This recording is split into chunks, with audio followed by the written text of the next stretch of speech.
a token of cooperation, but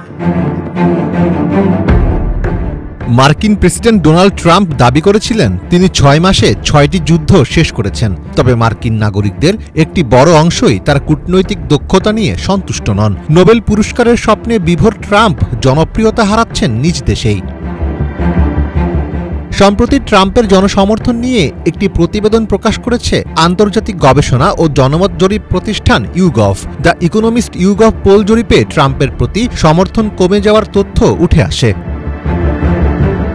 জনমত জরিপে দেখা যায় শ্বেতাঙ্গ ও পুরুষ ভোটারদের মধ্যে ট্রাম্পের প্রতি সমর্থন তুলনামূলক বেশি। অন্যদিকে তরুণ, উচ্চশিক্ষিত এবং জাতিগত সংখ্যালঘুরা ট্রাম্পের বিরুদ্ধে বেশি অবস্থান নিয়েছেন। এমনকি অবসরপ্রাপ্ত ভোটারদের মধ্যেও ট্রাম্পের প্রতি সমর্থন কমেছে।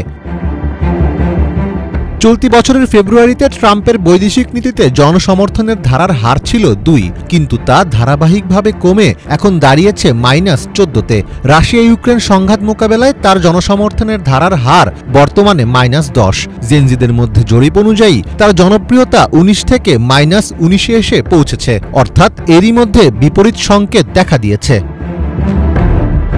দ্বিতীয় মেয়াদে নির্বাচিত হওয়ার সময় ট্রাম্প প্রতিশ্রুতি দিয়েছিলেন জনগণের আয় আকাশচুম্বী হবে, মূল্যস্ফীতি শূন্যে নেমে আসবে, চাকরি ফিরে আসবে এবং মধ্যবিত্ত শ্রেণী আগে কখনো না হওয়া সমৃদ্ধি ভোগ করবে। কিন্তু এখন পর্যন্ত ভোটাররা হতাশ। অর্থনীতি ও মূল্যস্ফীতি নিয়ন্ত্রণে তার সমর্থনের ধারা ইতিবাচক থেকে এখন ব্যাপকভাবে নেতিবাচকে নেমে গেছে। অসন্তোষ বেড়েছে অভিবাসন নীতিতেও।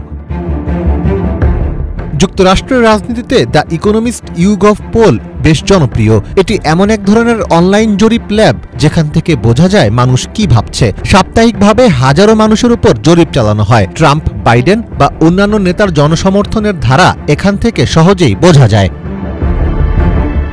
মীর ফজলে রাব্বি, বাংলা ভিশন।